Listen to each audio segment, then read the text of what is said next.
The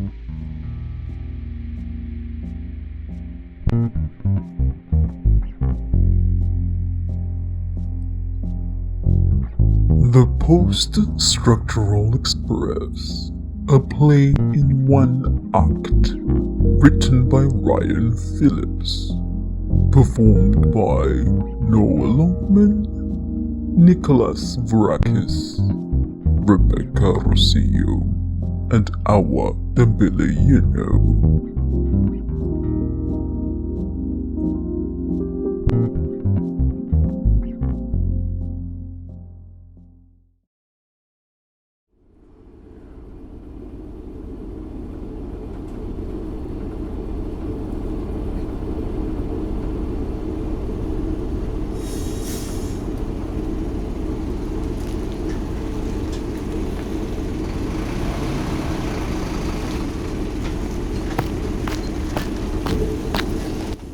Excuse me, sir, but where are we going?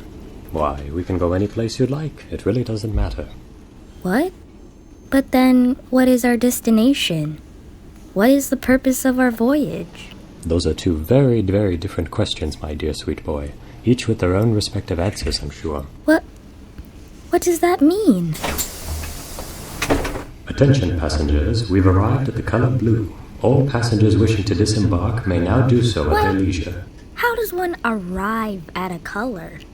Especially given that we began our voyage at a location. It makes no sense. Oh, my dear sweet boy, it is indeed. It is the only thing that can be said to make any sense in the world. Some might make us believe it is an impossibility to leave a location and arrive at a color, but we have clearly proven them wrong. But, good sir, I still don't understand how we arrived at a color following our departure from a location. My dear sweet boy, it appears you understand very little of buses. What? We're on a bus? Look out that window there. Tell me, please, dear sweet boy, what do you see? I see the color blue. Nothing but blue, in fact. No shapes, no discernible surfaces or any horizon. Nothing but the color blue. Wait. Yes, what is it? I think I see some orange there. Nonsense. We've arrived at the color blue. Orange is an altogether completely different color. But I see it. Right there. That's the color orange. In any case, we've got to move along. Still many other stops along the way to our destination. No time to fuss and feud over the existence or non-existence of the color orange. What are you talking about? Of course the color orange exists. I know it does, and we just saw it there just now. Oh, poppycock and horseradish. Any instances of the color orange are only incidental to our eventual destination. But what is our eventual destination? We departed from the bus station, arrived at the color blue, and now we've departed again. So what is our eventual destination? Where are we going? Why, we can go any place you'd like. I'm getting confused. I don't even remember why I got on this bus in the first place. I know I was going somewhere downtown. Ah, well, if you're looking to go downtown, then there's no method of travel better than this particular train. Ask around, everybody says so. What? A train? I thought we were on a bus just a moment ago. Some call it a bus, others call it a train. If you ask me, the more correct conceptualization of our vessel is a submarine. What are you talking about? Submarines travel under the water, and we're on land. Why would you call this vessel a submarine? Submarine literally means below the water, and we're very obviously on land. Enough talk of submarines. But you're the one who brought it up. Attention, passengers. We've arrived at the number 67. All passengers wishing to disembark may now do so at their leisure. What? How can it be that we departed from a location, stopped at a color, and have now since arrived at a number? Ah, my dear sweet innocent boy. In order to arrive at one, you must first stop at the other. Colors and numbers are inextricably connected, of course. What? How? In what logical way are colors and numbers connected? One cannot count the color blue after all, except maybe in certain cases of synesthesia, I suppose. Is that what you mean? Are you referring to synesthesia?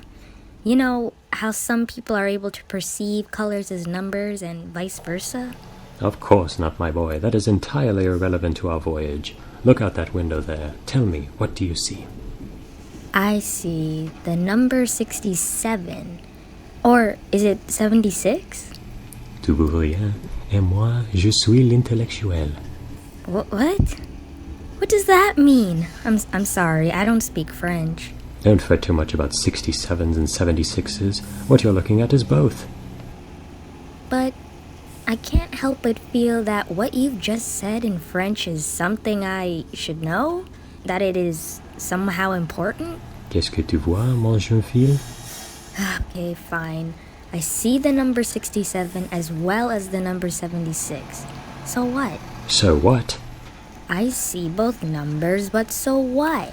This isn't the stop at which I need to arrive, and no other passengers appear to be exiting the submarine. Spaceship. Very well, no other passengers appear to be exiting the spaceship.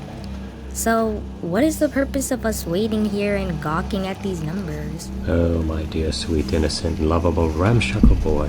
You seem to be resistant to the significance of our journey, which grants meaning to our voyage and overall trip. Very well, let us away. But don't those words all just mean the same thing? Aren't they just synonyms? Ha! One without a knack for linguistics might very well think so. Is it possible that you're simply on some fantastical drug? Or that you yourself know neither where we're going nor how to get there? I am an esteemed member of elite society and a greatly lettered individual. Of course, I am not on any drugs. As for my navigational abilities, I assure you that I have transported countless persons to their desired destinations. Perhaps it is you who are simply a poor passenger. What? How can one be a poor passenger? Is it not your job to transport me from point A to point B? Ah, but there are oh so many other stops along the way from A to B. Very well. So long as we do eventually arrive at point B, then I suppose a few extra stops along the way isn't too great a burden. Attention passengers, we've arrived at the Immerse Triangle. All passengers wishing to disembark may now do so at their leisure. What? This really is too much, sir. Triangle is most definitely not an emotion. Come on now, my boy, you've no doubt heard speak of love triangles before, surely.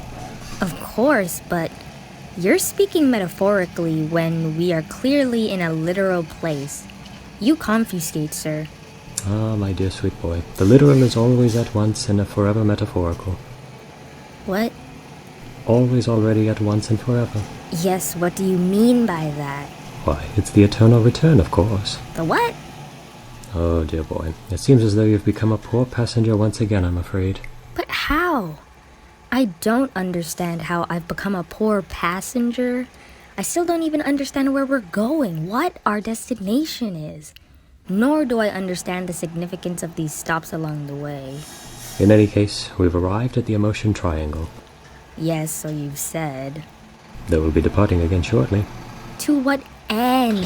What is our destination? The journey is the destination? Is that what I'm meant to take away from this experience? But then that seemed overly simplistic and, frankly, a bit cliched. Of course not, my dear boy. Our destination is all at once mundane and the quintessential essence of our very social realities. What? What does that mean? And doesn't quintessential already relate to the essentiality of something or other? Isn't quintessential essence a redundancy?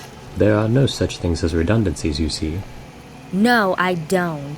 Everything must eventually come back around in and onto itself if we are to ever hope to arrive at any destination, let alone our destination in question.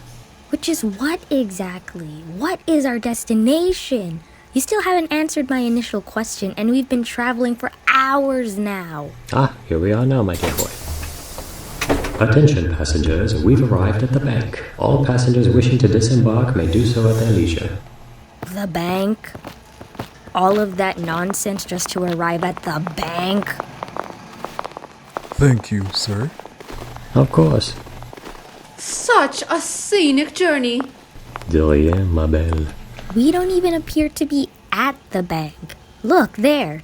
That sign clearly reads Mountain View Outlet Mall. We haven't arrived at the bank at all. But of course we have, my dear sweet boy. Don't you remember our voyage? The color blue, the number 67. Where else could we be but the bank? We could be any place, given that route along which you just brought us. But we're certainly not at the bank. And yet here I sit, being thanked by my adoring passengers for having delivered them to the bank. How else might you explain this phenomenon, my dear boy? Well, thank you, sir. Without your help, I don't imagine that I would ever have arrived at City Hall. Think nothing of it, good sir. But now that man has just thanked you for delivering him to City Hall? And you just acknowledged that you've done so despite having already claimed to have brought us to the bank. And despite the fact that we are clearly at the Mountain View Outlet Mall, we're neither at the bank nor at City Hall. How can you possibly reconcile all of these inconsistencies and leaps in logic? Well, my dear sweet wide-eyed boy, it just so happens that a colleague of mine pilots a plane not unlike this one. His next flight should be departing from this very stop within the next 10 minutes or so. I recommend you wait here for my colleague and allow him to transport you further. Don't you mean farther? No, I don't. I see. Sir, we haven't really gone anywhere, have we? But of course we have, my dear sweet boy. We've gone everywhere. I didn't think so. But thank you all the same. I will be sure to recommend your services to others.